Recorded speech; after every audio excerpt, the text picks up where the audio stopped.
Hello everyone, welcome back to my channel. ఈరోజు మనము పల్లెటూరు స్టైల్లో కుండలో సొరకాయతోటి పులుసు పెట్టుకున్నాం. అద్దిరిపోయే పులుసు అండి, చాలా కమ్మగా ఉంటుంది. బయట ఉన్న ఈ ఎండాకాలంలో ఖరాబ్ కానీ సొరకాయ పులుసు మంచిగా ముక్కలు మాత్రం ఈ విధంగా పెద్ద పెద్దగా కోసుకోవాలి. హలో ఎవ్రీవన్, ఈరోజు నేను సొరకాయ పులుసు చేస్తున్నాను. పల్లెటూరులో అయితే ఏ విధంగా చేస్తారో ఆ విధంగా నేను సొరకాయ పులుసు చేస్తున్నాను. దానికి గాను సొరకాయ ముక్కలు మాత్రం ఎప్పుడూ ఇంత పెద్దగా ఉండాలి. ఫస్ట్ మనం సరిపోను ఒక కుండ పెట్టుకొని దాంట్లో ఈ సొరకాయ ముక్కలన్నీ వేసేసుకుందాం.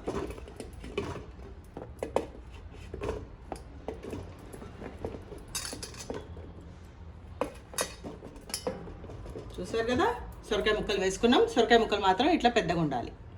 మరి అంత కారంగా ఉండేవి చూసుకొని మనం పచ్చిమిరపకాయలు ఒక 10 పచ్చిమిరపకాయలు వేసుకుందాము. అలానే ఒక పెద్ద ఉల్లిపాయ, మొత్తం పెద్ద ఉల్లిపాయని ముక్కలు చేసుకొని అవి కూడా వేసేసుకుందాం. ఈ పులుసులోకి మనము ఈ గరిటెతోటి 3 గరిటెలు వేసుకుందాం. చాలా కమ్మగా ఉంటుంది. ఈ విధంగా చేయండి, మట్టి కుండలో చేయండి. అదిరిపోయే టేస్ట్, తొందరగా కూడా పులుసు ఈ ఎండాకాలంలో ఖరాబ్ కాదు. ఇప్పుడు పసుపు వేసుకుందాము.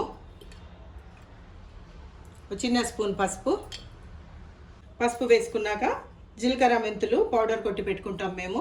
ఈ విధంగా మంచిగా ఒక స్పూను కొంచెం ఎక్కువ వేసుకున్నా పర్వాలేదు.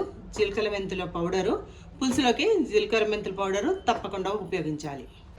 అలానే ధనియాల పౌడర్ కూడా మంచిగా ఒక ఇంత వేసేసుకోవాలి. స్పూన్ ప్రకారంగా చూస్తే 1.5 టీ స్పూన్. పులుసు కూరలోకి ఉప్పు కారాలు మంచిగానే పడతాయి కాబట్టి ఒక స్పూన్ వేస్తా. నిండుగా ఒక స్పూన్ వేసాను, తక్కువైతే మళ్ళీ వేసుకోవచ్చు. కొంచెం కారంగా ఉండే పచ్చిమిరపకాయలు ఒక 10 వేసాను కాబట్టి నేను కారం కొంచెం తక్కువ వేసుకుంటాను. సరిపోకపోతే మళ్ళీ మసలేటప్పుడు వేసుకోవచ్చు. 1 స్పూన్ కారం వేసుకుంటాను. ఇవన్నీ వేసుకున్నాక ఒకసారి మంచిగా కలిపేసుకుందాము ముక్కలు.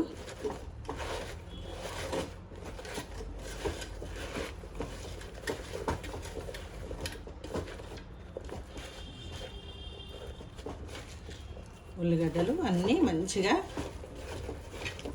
ప్రతి ముక్కకి ఉప్పు కారము మనం వేసుకున్న మసాలాలన్నీ పట్టాలి. చాలా బాగుంటుంది. ఒక్కసారి ఈ విధంగా ట్రై చేసి చూడండి. చూసారు కదా, మంచిగా అంతా పట్టిపోయింది. ఏమైనా ఉప్పు తక్కువైతే ఉప్పే తక్కువైతుంది, మళ్ళీ వేసుకోవచ్చు. కారం అయితే సరిపోతుంది, ఎందుకంటే ఇవి కారం కాయలు కాబట్టి. ఓకేనా, ఇలా వేసుకున్నాం. ఇంకా నేను స్టవ్ వెలిగించలేదండి. ఇలా వేసుకున్నాక ఒక జామకాయ అంతా చింతపండు తీసుకొని దాన్ని గుజ్జు తీసి పెట్టాను. ఈ గుజ్జు మొత్తం వేసేసుకుందాం.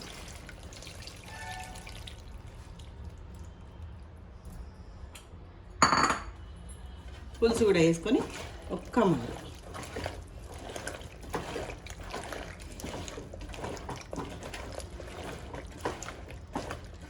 సరే కదా, ఈ విధంగా చేసుకొని మనము దీని మీద మూత పెట్టేద్దాం. ఇప్పుడు మొత్తం అన్నీ సర్దేసుకున్నాం కదా, సరిపోతుంది. ఇంకొంచెం నీళ్ళు పడతాయి, పోద్దాం తర్వాత. ఒక్కసారి ఇవి కొంచెం మగ్గినట్ట మనియండి. ఇప్పుడు స్టవ్ వెలిగించేసుకుందాం.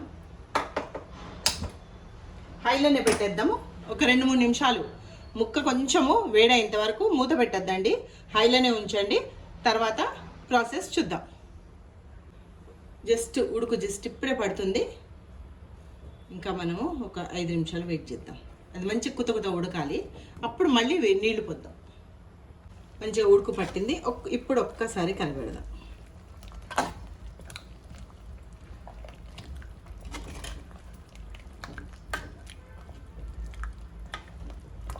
ముక్కలు ఉడికి చిన్నగా అయిపోతాయి, అవి సెట్ అయిపోతాయి. ఇప్పుడు ఒక్క మార్కలి పెట్టి కొన్ని నీళ్లు పోసుకుంటా. ఈ చింతపండులోనే నీళ్లు ఉంచేసి అవి కొన్ని పోస్తా.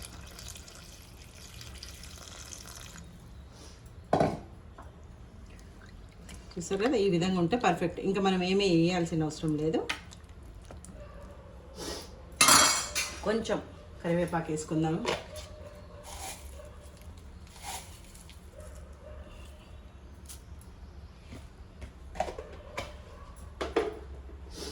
హైలోనే ఉంచిన మూత పెట్టి బాగా ఉడికేంత వరకు వెయిట్ చేద్దాం. ఒక 10 నిమిషాలు అయిన తర్వాత మూత తీస్తే ఈ విధంగా ఉంటుంది. చూసారు కదా, నూనె కూడా పైకి తేలుతుంది. ఈ విధంగా ముక్కలు కూడా చిన్నగా అయిపోయినాయి, మంచిగా ఉడికిపోయినాయి, గమగమా అని వాసన వస్తుంది. అయితే ఉప్పు తక్కువ ఉన్నట్టుంది, కొంచెం ఉప్పు వేసేద్దాం. మన పులుసు కూరలలో ఉప్పు తక్కువైందంటే దాని అరోమాని బట్టి తెలుసుకోవచ్చు. ఇంత పడుతుంది. అలానే పులుపు విరగడం కోసం బెల్లం వేసుకుందాం. చూసారు కదా, బెల్లము ముక్కలు చేసుకొని ఇంత పడుతుంది బెల్లము.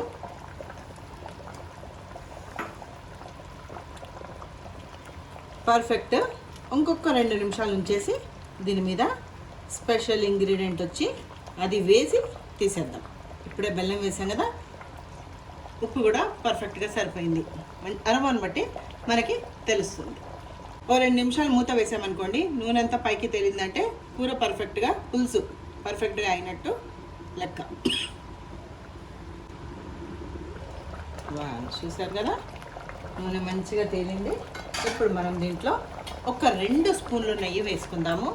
చాలా కమ్మగా ఉంటుంది పులుసు. మొత్తం అన్నం మనము పులుసుతో తినేయచ్చు. నేను హోమ్ మేడ్ నెయ్యి అండి ఇది. దీన్ని 2 స్పూన్లు వేసేస్తాను.